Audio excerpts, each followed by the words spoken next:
جبریل تجھے میں نے پیدا کیا اپنی عبادت کے لیے، اے جبریل میں نے تجھے پیدا کیا اپنی ریاضت کے لیے، اے جبریل میں نے تجھے پیدا کیا اپنی تسبیح کے لیے، اپنی تحلیل کے لیے، لیکن کیا وجہ ہے جب میں نے حکم دیا تو تو فوراً سجدے میں چلا گیا؟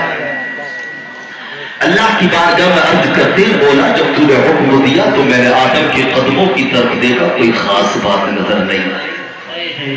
مولا میں نے آدم کے ٹانگوں کی طرف دیکھا، کوئی خاص بات نظر نہیں، ناف آدم پر دیکھا، کوئی خاص بات نظر نہیں، صدر آدم پر نظر پڑی، کوئی خاص بات نظر نہیں آئی، لیکن مولا جب آدم کی پیشانی پر نظر پڑی تو پھر میں سمجھ گیا کہ سجدہ آدم کو نہیں ہے، سجدہ تو نور مصطفیٰ کو ہے۔ اللہ اکبر۔ اللہ نے فرمایا جبریل خاموش۔ نعرہ تکبیر، نعرہ رسالت، علماء اہل سنت، جشن عید میلاد النبی، نعرہ ارشاد فرمایا جبریل خاموش۔ آج تک تو جبریل تھا، اب امین بھی ہو گیا۔ آج تک جبریل تھا، آج امین بھی ہو گیا۔ اس وقت سے لقب پڑ گیا جبریل امین۔ پھر میرے رب نے حکم فرمایا جبریل تم نے میرے نبی کے نور کی تعظیم کی ہے تو اب انعام بھی سن لو، اب سے لے کر صبح قیامت تک آخری نبی تک جتنے نبی آئیں گے ہر نبی کے صحابی بنو گے، اور جو تعظیم نبی کا انکار نہیں کرتا اقرار کرتا ہے وہ ہر نبی پر ایمان لاتا ہے۔ حضرت جبریل نے حضرت آدم کی تعظیم کی، ان کا ایمان ہے ہر نبی کی تعظیم۔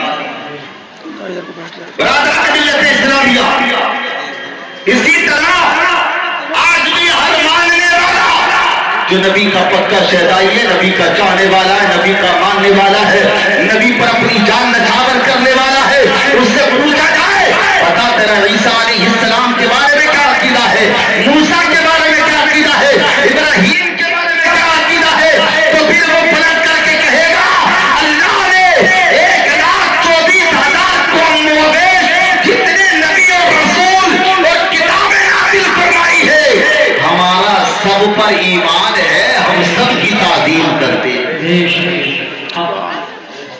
تو اللہ نے فرمایا اے جبریل تم ہر نبی کے صحابی بنو گے، اور آسمانی کتابیں، آسمانی صحیفے، آسمانی کتابیں جتنی نازل ہوں گی ہر کتاب کے حافظ بنو گے۔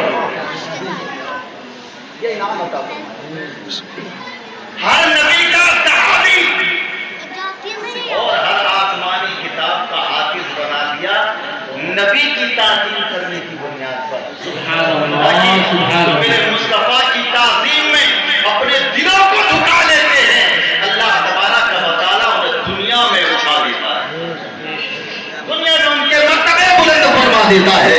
اللہ اکبر۔ برادران ملت اسلامیہ، میرے نبی کے نور کو پیدا فرمایا، اسی نبی کے نور سے پھر ایک قلم نور پیدا کیا فرمایا؟ نور قلم نور۔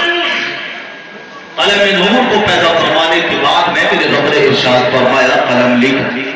عرض کرتا ہے ما کتبت یا اے پروردگار عالم میں کیا لکھوں؟ اللہ نے فرمایا لکھ بسم اللہ الرحمن الرحیم۔ قلم نے لکھا بسم اللہ الرحمن الرحیم۔ بسم اللہ کوئی عام چیز نہیں ہے، بسم اللہ وہ ہے کہ سرکار ارشاد فرماتے ہیں کوئی اپنا دروازہ بسم اللہ پڑھ کر کے بند کرے اور صبح کو بسم اللہ پڑھ کر کے کھولے، اللہ تعالیٰ اس کے گھر کو تمام مصیبتوں سے محفوظ رکھتا ہے۔ بسم اللہ پڑھ کر کے کھانا شروع کرے، اللہ تعالیٰ رحمتوں کے خزانے کھول دیتا ہے۔ برادران ملت اسلامیہ، تو بسم اللہ یہ اصل قرآن بھی ہے۔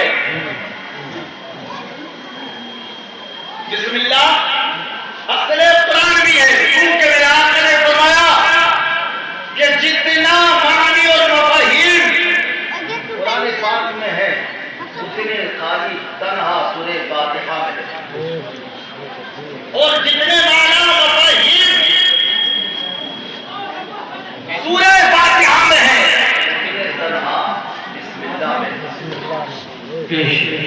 اور پھر مزے کی بات یہ ہے آپ فرماتے ہیں جتنے بسم اللہ میں ہیں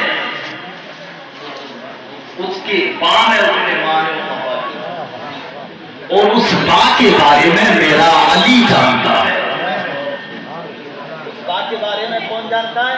میرا علی جانتا ہے۔ تو مطلب یہ ہوا کہ بسم اللہ یہ اصل قرآن ہے، اس لیے بسم اللہ کو اپنا شیبہ بنا دیا جائے۔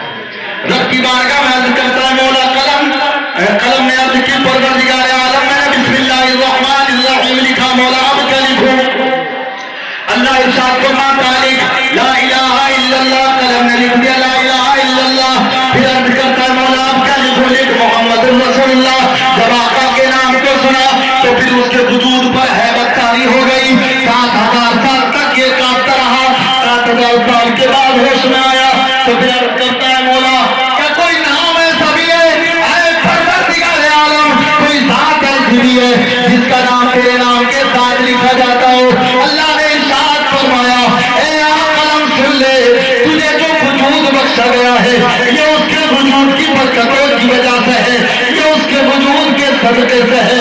اور تو یہ دیکھ رہا ہے کہ زمین کو پیدا کیا جا رہا ہے، آسمانوں کو پیدا کیا گیا ہے، تو یہ دیکھ رہا ہے مشرق و مغرب شمال جنوب کی سمتوں کو متعین کیا گیا، تو یہ دیکھ رہا ہے کہ پستیوں باریائی کی تعین کی گئی ہے، تو جانتا ہے یہ سب کیوں متعین کیے گئے ہیں؟ عرض کرتا ہے مولا تو یہ خوب جانتا ہے۔ اللہ نے فرمایا اسی نبی کے نور کے صدقے میں ہوا۔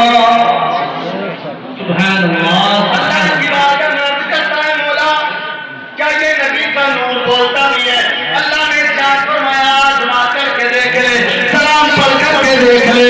اس قلم نور نے کہا السلام علیکہ یا نور محمد۔ اللہ پر جب اس نے سلام پڑھا نور محمدی سے سلام کا جواب آیا وعلیکم السلام۔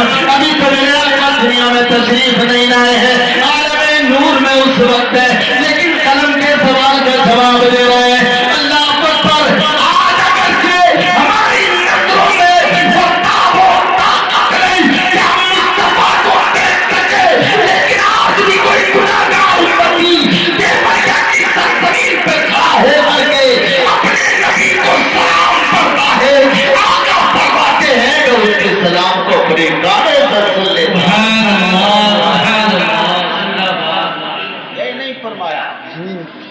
ایک دن سرکار کی چچا حضرت عباس رضی اللہ تعالیٰ محفل جمیل میں کی کھڑے ہو گئے، عرض کرتے ہیں یا رسول اللہ کیا آپ کو وہ زمانہ یاد ہے؟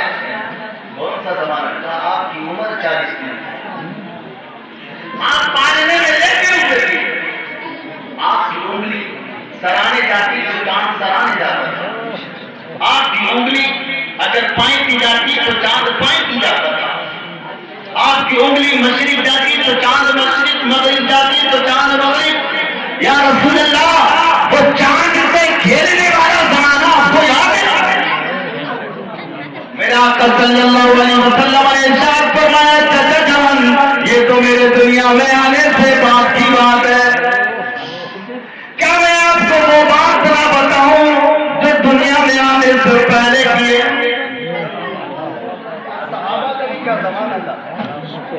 عرض کرتے ہیں یا رسول اللہ ہمارے ماں باپ آپ پر قربان ہوا، اے آقا ضرور بتائیے۔ میرا آقا نے ارشاد فرمایا جب میں اپنی ماں آمنہ کی شکم میں تھا اس وقت لوح محفوظ پر میرے جس امتی کی تقدیر لکھی جاتی، میرے جس امتی کے بارے میں لکھا جاتا، آقا فرماتے ہیں میں مکے کی سرزمین پہ اپنی ماں کے شکم میں رہ کر کے اس قلم کی چرچراہٹ کو سن لیتا تھا، اور جس امتی کی تقدیر لکھی جاتی تھی اس امتی کو بھی پہچانا۔